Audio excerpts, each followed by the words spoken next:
For advertisements, please contact 8125893028. మా mail ID maxtvtelugu@gmail.com. Hi hello నమస్తే welcome to Max TV Health. ఈ రోజు మనతో పాటు ఉన్నారు doctor Anila Reddy, gynaecologist at Srujana hospitals. మరి మేడంతో మాట్లాడి మరికొన్ని విషయాలు తెలుసుకుందాం. నమస్తే మేడం. నమస్తే. బాగున్నారా మేడం? బాగున్నాను మేడం, ఈ మధ్య చిన్నపిల్లలకు కూడా వైట్ డిశ్చార్జ్ అవుతుంది.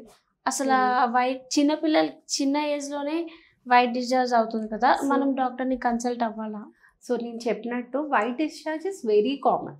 అంటే కామన్ అంటే అది ఉండాలి, ఉమెన్ కి అది ఉండాలి. వైట్ డిశ్చార్జ్ కొంచెం ఎక్కువ అవుతుంది అంటే కొంచెం ఏదైనా ఇన్ఫెక్షన్ వల్ల అవ్వచ్చు, లేదా యూరినరీ ట్రాక్ ఇన్ఫెక్షన్స్ వల్ల కూడా అవ్వచ్చు. సో చిన్న పిల్లలకి వచ్చేసరికి most commonly urinary tract infections are అది నార్మల్. కానీ వాళ్ళకి ఏంటంటే ఫస్ట్ టైం ఎక్స్పీరియన్స్ అవ్వడం వల్ల లేదా కొంచెం ఎక్కువ అవ్వడం వల్ల కంగారు పడతారు అనమాట, ఏంటి ఇలా అవుతుంది అని.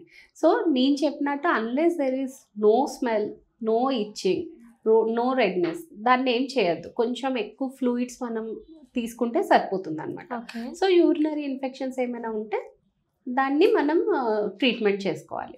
అండ్ నెక్స్ట్ హాస్టల్లో ఉండే కిడ్స్కి ఎక్కువ నేను చెప్పేది మాత్రం, వాళ్ళ ప్యాంటీస్ వచ్చేసరికి బాత్రూంలో ఆరేసుకోవడం, రూమ్లో ఆరేసుకోవడం ఇట్లాంటివి చేస్తారు. అలా కాదు, నీట్గా వాష్ చేసుకొని and again no antiseptics. Okay, నీట్గా వాష్ చేసుకొని ఎండలో ఆరేసుకోండి అండర్ గార్మెంట్స్ అనేవి.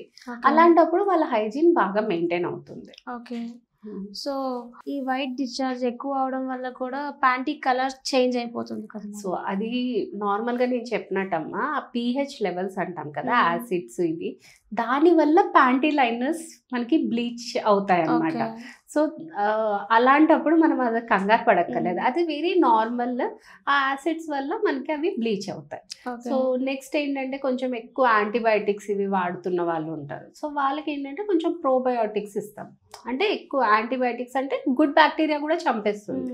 సో వాళ్ళకి మనం కొంచెం ప్రోబయోటిక్స్ ఇవన్నీ ఇచ్చి మెయింటైన్ చేస్తాం. ఓకే. అండ్ నాకు ఒక డౌట్ మేడం, స్పెసిఫిక్గా, ఎందుకంటే నేను కూడా హాస్టల్లోనే ఉంటున్నాను కాబట్టి. సో ఇప్పుడు హాస్టల్ అన్నాక వాళ్ళ బట్టలు వీళ్ళ బట్టలు అందరూ వేసుకుంటాం కదా మేడం.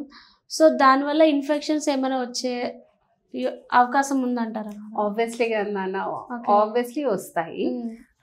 బట్ యా, కొంచెం మనం దాన్ని హైజీన్ మెయింటైన్ చేసుకున్న వాళ్ళకైతే అంత రాదు. బట్ కొంచెం అది స్కిన్ కండిషన్స్ వస్తాయి. Vaginal infections is very rare unless you use different clothings అంతే.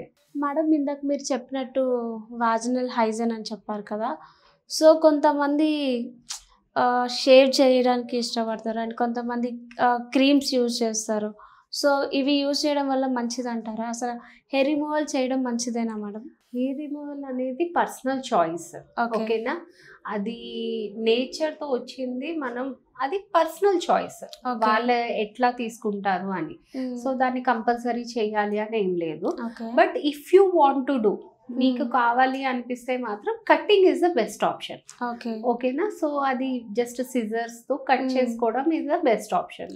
హెయిర్ రిమూవల్ క్రీమ్స్ ఇవన్నీ కాకుండా కొంచెం అది షేవ్ చేసిన ఆ బ్లేడ్ ఓన్లీ వన్స్ వాడాలి, దాన్ని మళ్ళీ రిపీట్ చేయకూడదు.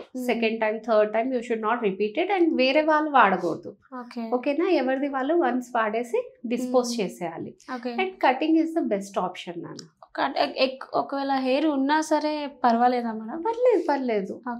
If you are maintaining use hygiene maintain చేసినప్పుడు అది ఉన్నా పర్లేదు. అండ్ నౌ చాలా మంది నో రిమూవల్ అని చెప్పి రెవల్యూషన్కి వస్తున్నారు. సో యా, అది ఉన్నా పర్లేదు.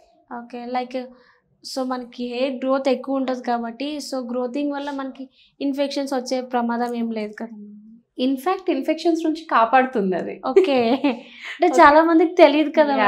సో అందరూ ఇన్ఫాక్ట్ ఇన్ఫెక్షన్ నుంచి కాపాడుతుంది అది. సో అందుకే నేచర్ ఏది చేసినా ఒక పర్పస్ తోనే చేస్తుంది.